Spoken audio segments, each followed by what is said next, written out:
ರಾಜ್ಯದಲ್ಲಿ micro finance ಅವರ ಕಿರುಕುಳಕ್ಕೆ ಬೇಸತ್ತು ಸಾಕಷ್ಟು ಜನ ಆತ್ಮಹತ್ಯೆ ಮಾಡ್ಕೊಳ್ತಾ ಇದ್ದಾರೆ. ಆ ಭಾಗದ ಗ್ರಾಮೀಣ ಭಾಗದಲ್ಲಿ ಅತಿ ಹೆಚ್ಚಾಗಿ ಸಾಲ ಸೂಲವನ್ನ ಮಾಡಿಕೊಂಡಂತ ಜನರು ಒಂದು ಮೈಕ್ರೋ ಫೈನಾನ್ಸ್ ಕಿರುಕುಳಕ್ಕೆ ಬೇಸರ ಏನಪ್ಪಾ ಅಂತಂದ್ರೆ ಮನೆ ಬಾಗ್ಲಿ ಬಂದು ಕೂತ್ಕೊಳ್ಳೋದು, ಮನೆ ಮುಂದೆ ರಾಧಾ ಅಂತ ಮಾಡೋದು, ಹಾಗೆ ಊರ ಜನರ ಮುಂದೆ ಏಕವಚನಗಳಲ್ಲೇ ಮಾತನಾಡುವಂಥದ್ದು, ಅದರ ಜೊತೆಗೆ ಕೆಲವೊಂದಿಷ್ಟು ವಿಚಾರವಾಗಿ ಮಾನ ಮರ್ಯಾದೆಗೆ ಅಂಜಿ ಸಾಕಷ್ಟು ಜನ ಮಾಡ್ಕೊಂಡ ತಪ್ಪಿಗೆ ಇನ್ನೇನ್ ಮಾಡಕ್ಕಾಗುತ್ತೆ, ಸಾವೇ ಆತ್ಮಹತ್ಯೆ ಇನ್ನ ಕೊನೆಯ ಹಾದಿ ಅನ್ನುವ ಮುಖಾಂತರವಾಗಿ ಸಾಕಷ್ಟು ಜನ ಆತ್ಮಹತ್ಯೆ ಮಾಡ್ಕೊಳ್ತಿದ್ದಾರೆ. ಇನ್ನ ತುಮಕೂರಿನಲ್ಲೂ ಕೂಡ ಒಂದು ಘಟನೆ ನಡೆದಿತ್ತು. ಮೈಕ್ರೋ ಫೈನಾನ್ಸ್ ನವರು ಅತಿ ಹೆಚ್ಚಾಗಿ ಕಾಟ ಕೊಡ್ತಾ ಇದ್ರು ಅಂತ.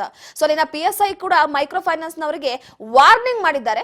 ಏನ್ ಹೇಳಿದ್ದಾರೆ ಕೇಳ್ಕೊಂಡು ಬರೋಣ ಬನ್ನಿ. ಸುಮ್ಮನೆ ಲೀಗಲ್ ಇದರಲ್ಲಿ ನೀವು ಸಿಗಾಕೊಂಡು ಮತ್ತೆ ಅದಕ್ಕೆ ಸಮಸ್ಯೆ ನೀವು ಒದ್ದಾಡತಕ್ಕಂಥ ಒಂದು ಇದನ್ನು ಸಮಸ್ಯೆ ಮಾಡ್ಕೊಳಕ್ಕೆ ಹೋಗಬೇಡಿ. ನೀವೇನು ಓನರ್ಸ್ ಅಲ್ಲ, ನೀವು ಎಂಪ್ಲಾಯ್ಸ್ ಇದ್ದರೆ ನಿಮಗೆ ಆಗಿರ್ತಕ್ಕಂಥ ಒಂದು ಸಮಸ್ಯೆಗಳ ಬಗ್ಗೆ ನೀವು ನಿಮ್ಮ ಹೈಯರ್ ಅಪ್ಸ್ಗೆ ಗಮನಕ್ಕೆ ತಾಂಬನ್ನಿ.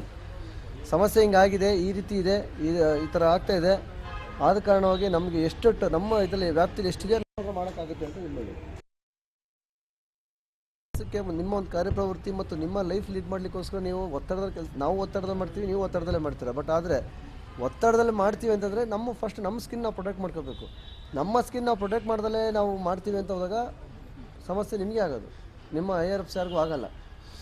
ಆದ ಕಾರಣವಾಗಿ ದಯವಿಟ್ಟು ನಿಮ್ಮ ಲೈಫ್ ಏನಿದೆ, ನಿಮ್ಮ ಒಂದು ಇದು ನಡೆಸ್ಕೊಳ್ತಕ್ಕಂಥ ರೀತಿ ನೀವು ಮಾಡ್ಕೋಬೇಕಾಗುತ್ತೆ. ವಾರ್ನಿಂಗ್ ಸೈನ್ ಮಾಡಿ ಹೇಳಿದ್ದೀವಿ, ಬಟ್ ಇನ್ನು ಆಗಿರ್ತಕ್ಕಂಥ ಸಮಸ್ಯೆಗಳಿಗೆ ನೀವೇ ಹೊಣೆಗಾರರಾಗಿರ್ತೀರ.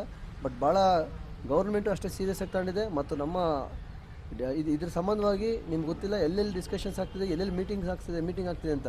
ಈಗ ರೀಸೆಂಟಾಗಿ ಮೊನ್ನೆ DC ಸಾಹೇಬ್ರ ಆಫೀಸಲ್ಲೂ ಮೀಟಿಂಗ್ ಆಗಿದೆ, ಮತ್ತು DC ಸಾಹೇಬ್ರ ಆಫೀಸಲ್ಲೂ ಮೀಟಿಂಗ್ ಆಗಿದೆ, ಮತ್ತು ಎಲ್ಲ level from top to bottom ಎಲ್ಲ ಕಡೆಯೂ ಮೀಟಿಂಗ್ ಆಗ್ತಿದೆ.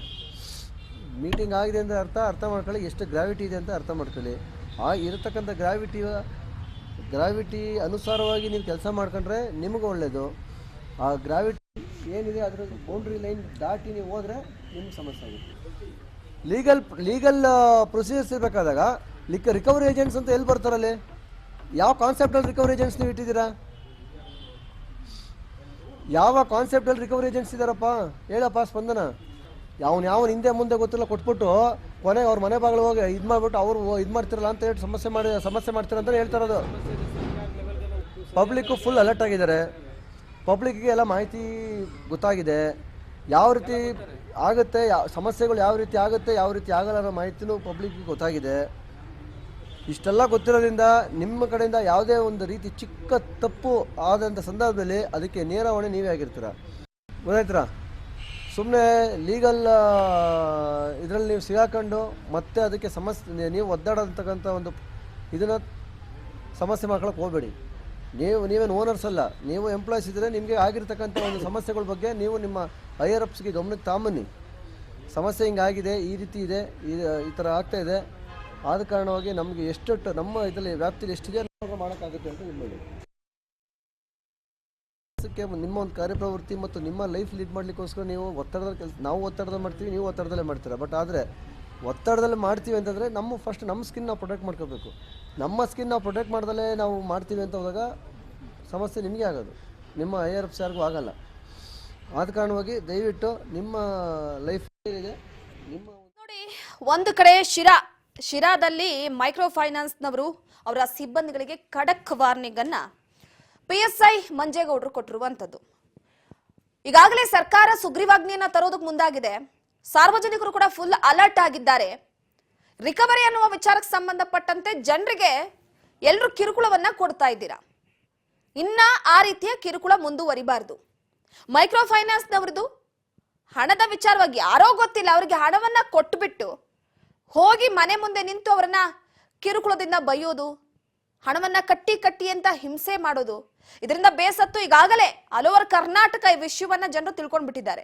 ಮನೆ ಬಾಗ್ಲಿಗೆ ಹೋದ್ರೆ ನಿಮ್ಮ ಮೇಲೆ ಕಂಪ್ಲೇಂಟ್ ಆಗುತ್ತೆ ಅನ್ನುವ ಮುಖಾಂತರವಾಗಿ ಮೈಕ್ರೋ ಫೈನಾನ್ಸ್ ಸಿಬ್ಬಂದಿಗಳಿಗೆ ಖಡಕ್ ವಾರ್ನಿಂಗ್ ಅನ್ನ PSI ಮಂಜೇಗೌಡರು ಕೊಟ್ಟಿರುವಂತದ್ದು.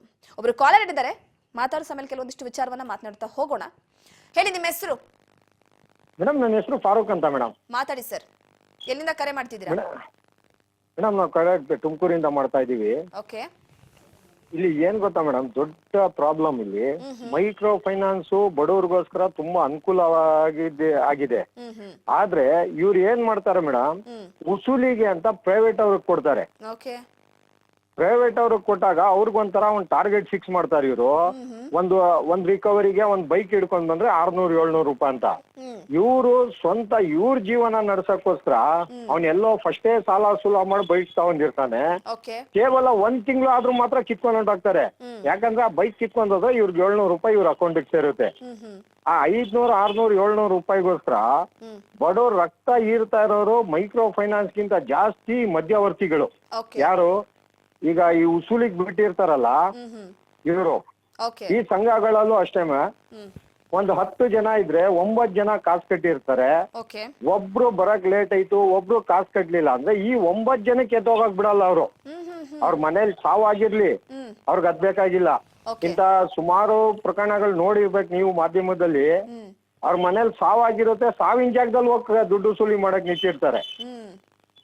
ನೀವ್ ಈಗ ಕಟ್ಬಿಡಿ, ಮುಂದಕ್ಕೆ ನಿಮ್ಗೆ ಇನ್ಶೂರೆನ್ಸ್ ದುಡ್ಡು ಬರುತ್ತೆ ಅಂತಾರೆ. ಈ ಮೈಕ್ರೋ ಫೈನಾನ್ಸ್ ಅವ್ರ ಹಾವಳಿಗಿಂತ ಪೊಲೀಸ್ ಅವ್ರು ಕಡಿವಾಣ ಆಗ್ಬೇಕಾಗಿರೋದು ಮೇಡಮ್.